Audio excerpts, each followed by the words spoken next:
بسم اللہ الرحمن الرحیم۔ السلام علیکم مائی ڈیئر اسٹوڈنٹس، امید ہے آپ سب خیریت سے ہوں گے اور یہ بھی امید کرتی ہوں کہ آپ نے لاسٹ لیکچر سنا ہوگا، یاد بھی کیا ہوگا۔ ہم پڑھ رہے تھے 9 چیپٹر میں ہم نے اس کا پہلا ٹاپک پڑھ لیا تھا۔ آج ہم دوسرا ٹاپک پڑھتے ہیں، زرعی ترقی۔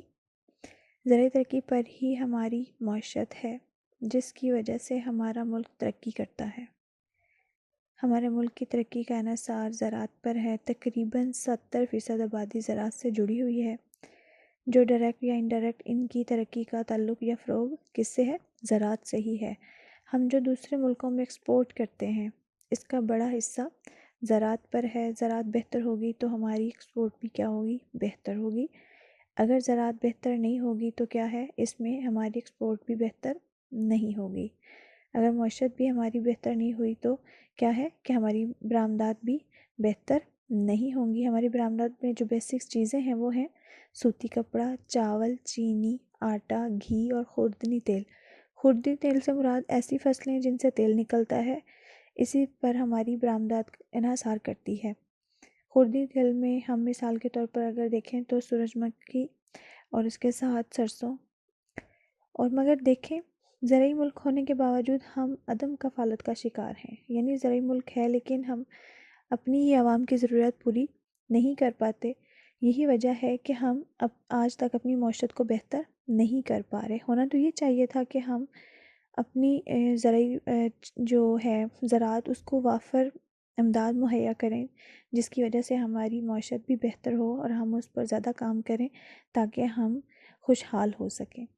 لیکن پاکستان کا جو مین ہے وہ ہے معیشت میں پرابلم جو ہیں وہ کس وجہ سے ہیں کہ زراعت کی ناقص ہونے کی وجہ سے ہیں۔ زراعت پاکستان کی معیشت کا سب سے اہم ذریعہ ہے۔ ہمیں اس طرح ہر ممکن اقدامات کرنے چاہیے کہ ہم خود کفالت ہو سکیں، کہ ہماری زرعی شعبہ جو ہے وہ خود کفالت ہو سکے۔ اب تک چند ایسے اہم افادیت اور ترقی کے لیے کچھ اقدامات کیے گئے ہیں جن کا ہم آج اپنے ٹاپک میں جائزہ لیں گے، جو کہ چند ہماری بک میں بھی دیے گئے ہیں، کہ پہلے کی نسبت اب جو زراعت کا سسٹم ہے وہ بہتر ہے، اور وہ بہتر کیوں ہے وہ ہم آج دیکھتے ہیں۔ غذا کی فراہمی سب سے پہلا پوائنٹ ہے۔ جو پوائنٹ ہمارا سب سے پہلا ہے وہ ہے بڑی حد تک ہم نے خود کفالت حاصل کر لی ہے، جس سے ہمیں اندازہ ہوتا ہے کہ ہماری جو زرعی نظام ہے وہ کیا ہے؟ بہتر ہے پہلے سے، جس میں ہماری کچھ چند اہم فصلیں ہیں جن کو ہم اپنی ایکسپورٹ میں استعمال کرتے ہیں، اور ادر ممالک کے ساتھ ہم فارن پالیسی کرتے ہیں ان اجناس کی، جس میں ہے گندم، چاول، چنا، مکئی، باجرہ اور تیل دار اجناس، جن سے ہم فارن پالیسی کرتے ہیں اور اپنے پاکستان کی ضرورت کو بھی اس میں پورا کرتے ہیں، اور پاکستان کی زیادہ تر جو غذائی فصلوں کی پیداوار ہے اس میں وہ خود کفیل ہیں۔ نقد آور فصلیں اگلا پوائنٹ جو ہے، نقد آور فصلیں مطلب کچھ فصلیں ایسی ہیں جو فوری طور پر نقد آور کمانے کا باعث بنتی ہیں۔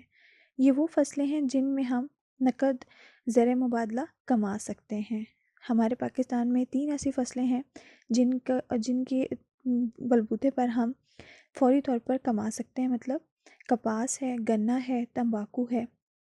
یہ وہ ہیں جن سے ہم فوری طور پر اپنی جو ایک رقم ہے وصول کر لیتے ہیں اگر ہم اس کی ایکسپورٹ کرتے ہیں یا اس کا بزنس کرتے ہیں ادر ممالک کے ساتھ یا کنٹری کے اندر ہی، تو زر مبادلہ اس میں کیا ہوتا ہے کہ فوراً ہمیں قیمت حاصل ہو جاتی ہے۔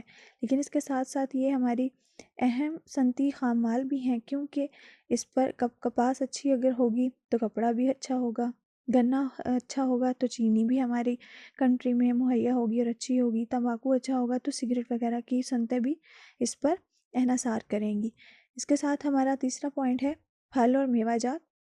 ہمارے پاس سب سے زیادہ پھل اور میوہ جات خیبر پختونخوا میں پائے جاتے ہیں، خشک میوہ جات بلوچستان میں ہیں، پنجاب میں آم وغیرہ ہیں، ان کی بھی ہم بہت زیادہ ایکسپورٹ کرتے ہیں تاکہ ہم اپنی برآمدات کو اسٹرانگ کر سکیں دوسرے کنٹریز کے ساتھ۔ ہر سال ہم اپنی کثیر رقم میں زر مبادلہ کماتے ہیں پھل اور میوہ جات کی وجہ سے، جس کی وجہ سے ہماری ایکسپورٹ بھی اسٹرانگ ہوئی ہے۔ ہمارا نیکسٹ پوائنٹ ہے زراعت اور روزگار۔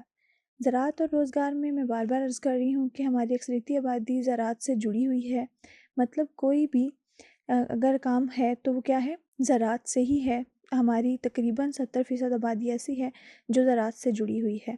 اگر ہم روزگار کی فراہمی کے نقطہ نظر سے زراعت کو پاکستان میں دیکھتے ہیں تو ملک کی آبادی کا لگ بھگ 47% حصہ اور دیہی آبادی کا تقریباً 60% حصہ زرعی شعبے سے وابستہ ہے، جس کی وجہ سے زراعت کے روزگار بہتر ہوتے ہیں، جس میں صنعتی ترقیاں بھی ہوتی ہیں، جس میں زراعت کو بہتر بنانے کے لیے ٹریکٹر، ٹرالی، مشینری، تھریشر بنائے جا رہے ہیں، ٹھیک ہے۔ اس کے ساتھ ہی کھادیں وغیرہ بنائی جا رہی ہیں تاکہ زراعت کا نظام بہتر ہو سکے۔ اگلا پوائنٹ ہے قومی آمدنی۔ قومی آمدنی میں یہ ہے کہ حکومت کو چاہیے قومی آمدنی میں اضافہ کرے۔ وہ اضافے سے کیا ہو سکتا ہے کہ جب کسان کے حالات بہتر ہوں گے تو آپ کی پروڈکشن جو ہیں وہ زیادہ ہوں گی، تو قومی آمدنی بھی کیا ہوگی؟ بہتر ہوگی۔ اسی لحاظ سے انہوں نے قومی آمدنی میں جی ڈی پی کا کم و بیش 20% حصہ زرعی شعبے سے حاصل ہوتا ہے، مطلب گراس ڈومیسٹک پروڈکٹس، یہ اس کی آبزرویشن ہے اس کی جی ڈی پی کی، مطلب stands for gross domestic productions. تو اس میں زیادہ تر حصہ لائف سٹاک کا بھی ہے، لائف سٹاک کہتے ہیں مویشیوں کو۔ تو اس قومی آمدنی میں جو کسانوں کو آسان قسطات پر قرضے دیے جا رہے ہیں، فراہمی کی جا رہی ہے، تو وہ زیادہ تر حصہ اپنے لائف سٹاک پر کرتے ہیں تاکہ وہ خصوصی توجہ حاصل کریں اور زراعت بھی بہتر ہو اور جو ان کی معیشت ہے وہ بھی بہتر ہو تاکہ متعلقہ افراد کی آمدنی اور معیاری زندگی میں اضافہ ہو سکے۔ نیکسٹ ہے معاشی ترقی۔ معاشی ترقی میں صنعتی اور تجارتی ترقی کا انحصار زراعت پر ہے۔ زراعت میں کیا ہے کہ جدید مشینوں اور تقاضوں کی مطابق ترقی دی جا رہی ہے۔ صنعتی ترقی اور تجارتی ترقی دونوں میل جوڑ میں ہیں، کیونکہ اگر صنعتی ترقی ہوگی تو صنعتی ترقی معاشی ترقی میں صنعتی اور تجارتی دونوں کو فروغ دینا ہوگا، جو کہ انحصار کر رہی ہے کس پہ؟ زراعت پہ۔ اس کے ساتھ ہے اچھے بیجوں کا استعمال۔ آپ کو پتہ ہے کہ بیج کے اندر درخت چھپا ہوتا ہے، جب بیج ہی اچھا نہیں ہوگا تو درخت بھی اچھا نہیں ہوگا۔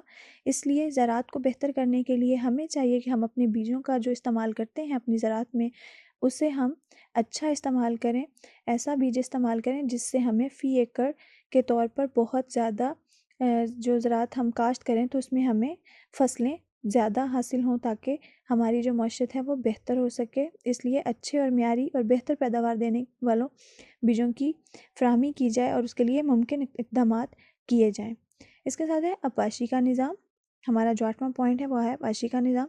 آبپاشی کا نظام، آپ کو پتہ ہے کہ پاکستان کا جو نہری پانی ہے، ہم نے سیکنڈ چیپٹر میں پڑھا تھا کہ ہماری جو ہیڈ ورکس تھیں وہ پارٹیشن کے وقت انڈیا کی اس میں چلی گئی تھیں، تو سر ریڈ کلف کی ناانصافی کی وجہ سے جب پارٹیشن ہوئی تو ہمیں وہ دریا نہیں دیے گئے جو ہمارے حصے میں آنے تھے۔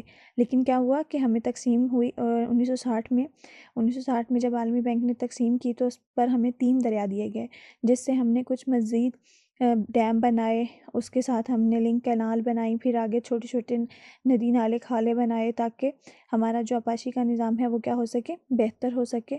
پاکستان کا نہری نظام آبپاشی 150 سال سے زیادہ پرانا ہے، مطلب 150 سال سے زائد پرانا ہے، مطلب اس سے 150 سال ہو گئے ہیں کہ اس کا جو آبپاشی کا نظام ہے وہ اتنا پرانا ہے۔ اور اس کی کیا ہے کہ ہمیں جب زیادہ پانی کی ضرورت ہوتی ہے تو تب وہ ہمارا پانی بند کر لیتے ہیں، لیکن جب ہمیں پانی کی ضرورت نہیں ہوتی تو وہ کیا کرتے ہیں کہ پانی کو زیادہ کر دیتے ہیں، جس کی وجہ سے سیلاب ہوتے ہیں اور ہماری فصلیں اور ہماری زراعت کیا ہوتی ہے؟ خراب ہوتی ہے، ڈسٹرب ہوتی ہے، جس کی وجہ سے ہمارا معاشی سسٹم جو ہے وہ کیا ہوتا ہے؟ ڈسٹرب ہوتا ہے۔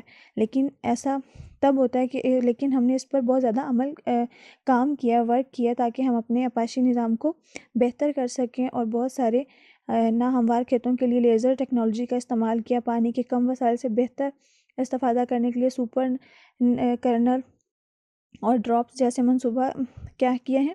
زراعت کی سنجیدگی کا مظاہرہ کر رہے ہیں، جو کہ قائم کیے گئے ہیں تاکہ زراعت کا جو آبپاشی نظام ہے وہ بہتر ہو سکے۔ فصلی بیماریاں، پاکستان کی آب و ہوا کیا ہے؟ فصلی بیماریوں اور کیڑے مکوڑوں کے لیے سازگار ہے۔ آپ کو پتہ ہے کہ آب و ہوا چینج ہوتی ہے تو فصلیں بھی نقصان میں آتی ہیں، لیکن کیا ہے کہ حکومت نے ان پر بہت زیادہ خرچہ کر کے اقدامات کیے ہیں تاکہ کیڑے مکوڑوں سے بچانے کے لیے زراعت کو بہتر سے بہتر ادویات کا استعمال کیا جائے تاکہ ہماری جو زراعت ہے وہ بہتر پیداوار دے سکے فی ایکڑ کے حساب سے۔ پھر ہے کھادوں کی بہترین استعمال، جو کھادیں ہیں آپ کو پتہ ہے زرعی رقبے میں کھادوں کا استعمال زیادہ کیا جاتا ہے، اور ہمارے ہاں اب تک کھادوں میں کافی بہتری ہے، جس سے ہم فی ایکڑ میں پیداوار کے لحاظ سے کافی اضافہ کر رہے ہیں، اور اچھی کھاد سے ہی زراعت کا نظام بہتر ہو سکتا ہے۔ اس کے ساتھ ہمارا نیکسٹ پوائنٹ ہے زرعی اصلاحات۔ زرعی اصلاحات مطلب ریفارمز۔ بڑے بڑے کاشتکار جن کے پاس اتنی زیادہ زمینیں پڑی ہیں، فضول پڑی ہیں، ان کو ضرورت ہی نہیں کاشت کرنے کی، ہمارے ایسے جاگیردار بھی موجود ہیں جن کو علم ہی نہیں ہے کہ ان کے کتنی زمین پڑی ہے۔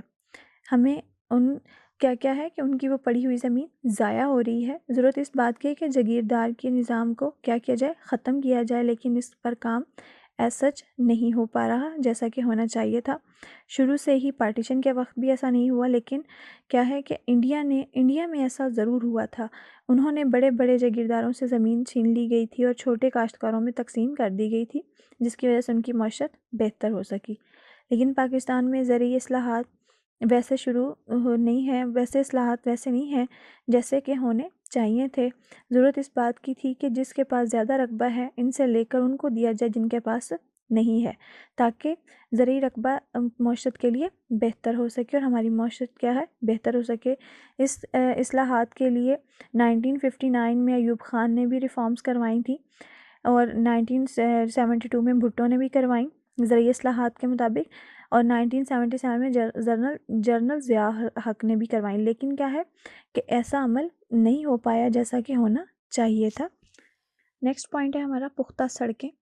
پختہ سڑکیں جب آپ زرعی رقبے کو منڈی تک ملا دیں گے، مطلب انفراسٹرکچرز اگر ہم بنائیں تو انفراسٹرکچرز میں کیا ہوگا کہ زرعی رقبے کو اگر منڈی تک ملا دیں تو زرعی جو رقبہ ہے اس سے کیا ہوگا کہ پیداوار کو منڈی تک لانے میں آسانی ہوگی، اور کاشتکار کو کیا ہوگا، منافع ہوگا۔ مطلب پختہ سڑکیں ہونی چاہیے، جو ٹوٹی پھوٹی سڑکیں ہیں اور منڈی تک جانے کا آسان راستہ نہیں ہو پاتا، اور اچھے دامنوں میں چیزیں فروخت نہیں ہو پاتی، اور کاشتکار کو اتنا نہیں بچتا جتنا کہ اس سے منافع ہونا چاہیے۔ تو بہتر نظام ہونا چاہیے آنے جانے کا، تاکہ کاشتکار کو بھی پیداوار میں کچھ منافع ہو۔ اس کے ساتھ تعلیمی سہولتیں یہ کہ کاشتکاروں کے بچوں کو بھی تعلیم دی جائے، تاکہ وہ اپنی زراعت میں بہتر سے بہتر معلومات کے ذریعے اس پر ایسا کام کریں کہ ان کی ملک کی ترقی میں اہم کردار ادا کر سکیں۔ پھر ہے سیم تھور پر قابو پانا۔ سیم تھور کہتے ہیں بنجر زمین کو، تو بنجر زمین پر بھی قابو پایا گیا، بہت سارے اقدامات کیے گئے، ہماری گورنمنٹ نے اس پر کافی ورک کیا، جو کہ پنجاب حکومت اور سندھ حکومت نے بہت سارے اقدامات کیے ہیں تاکہ سیم تھور کو ختم کیا جائے، اور زرعی کاشت کے رقبہ کیا کیا جائے، بڑھایا جائے، جس سے پیداوار بڑھے اور ملک کی معیشت کیا ہو، بہتر ہو۔ اس کے لیے بہت ساری اسکیمیں کی گئیں اور ان پر ورک بھی ہوا۔ اس کے ساتھ ہے منصوبہ بندی کی ضرورت، مطلب ہماری جو پاکستان کی پاپولیشن ہے وہ شرح مناسب کیا ہے، بہت زیادہ ہے، لیکن اس کو کیا کیا جائے، کم کیا جائے، تاکہ ہماری جو زرعی برآمدات ہیں اس میں ہم اضافہ کر سکیں، اور ہم اپنی گھریلو صنعتوں اور ذیلی شعبوں کا ہم بندوبست کیا جائے، تاکہ کاشتکار اپنی فرصت اور بیکاری کے اوقات میں مصروف رہیں، اپنی آمدن میں اضافہ کر سکیں، اور ہمارے ملک کی کیا ہو، معیشت بہتر ہو سکے۔ پھر ہے سازگار موسم۔ اللہ تعالیٰ کے فضل و کرم سے آپ کو پتہ ہے کہ ہمارے ہاں موسم کی پیداوار کے لیے 2 موسم مفید کیے گئے ہیں، اور وہ ہیں خریف موسم مطلب موسم گرما کی فصلیں، اور ایک ہے ربیع موسم مطلب موسم سرما کی فصلیں۔ تو ان 2 موسموں میں ہمارے ہاں پاکستان میں کاشت کی جاتی ہے فصلیں۔ اس کے ساتھ ہی اگر ہم دیکھیں اپنے ادر کنٹریز کو جو ہمارے نیبرز ہیں، تو ان میں ایسا سسٹم نہیں ہے، بلکہ اس میں کیا ہے، کچھ تبدیلیاں ہیں، اور ایسا بھی ہے کہ کہیں ایسے ملک بھی ہیں جن میں 3 بار کاشت کی جاتی ہے، لیکن پاکستان میں 2 بار ہوتی ہے۔ مثلا خریف جو ہیں، خریف کی فصلیں ماہ اپریل مطلب اپریل کے مہینے سے جون کے مہینے تک کاشت کی جاتی ہیں، اور اکتوبر سے دسمبر کے درمیان کی کٹائی ہوتی ہے۔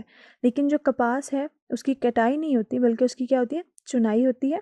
ربیع یا موسم سرما کی فصلوں کو کہتے ہیں کہ اس میں اکتوبر سے دسمبر تک کاشت کی جاتی ہیں، اور اپریل سے جون تک ان کی کٹائی کی جاتی ہے۔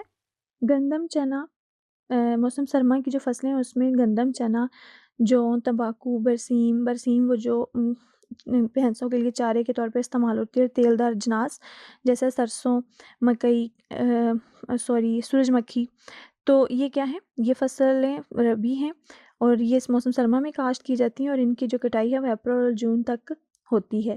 اس کے ساتھ ہمارا لاسٹ پوائنٹ ہے جو وہ ہے زرعی بینک کا قیام۔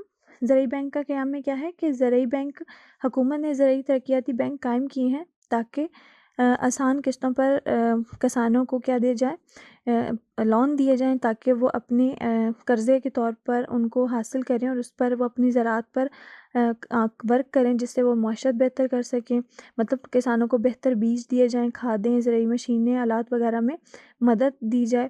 اور اس کے ساتھ زرعی بینک کے علاوہ تمام تجارتی بینک اور کوآپریٹیو بھی قرضے کا اجرا کرتے ہیں۔ مطلب کچھ لوگ کوآپریٹیو بینک یہ ہوتے ہیں کہ جس میں لوگ مل کر امداد مہیا کرتے ہیں تاکہ زراعت کو بہتر کر سکیں۔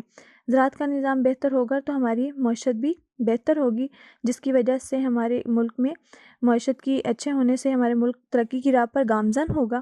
اللہ کرے کہ وہ وقت جلد آئے کہ ہمارا ملک بھی ترقی یافتہ ملک کی لسٹ میں شامل ہو جائے۔ اس کے ساتھ ہی ہمارا لیکچر اینڈ ہوتا ہے۔ اللہ حافظ۔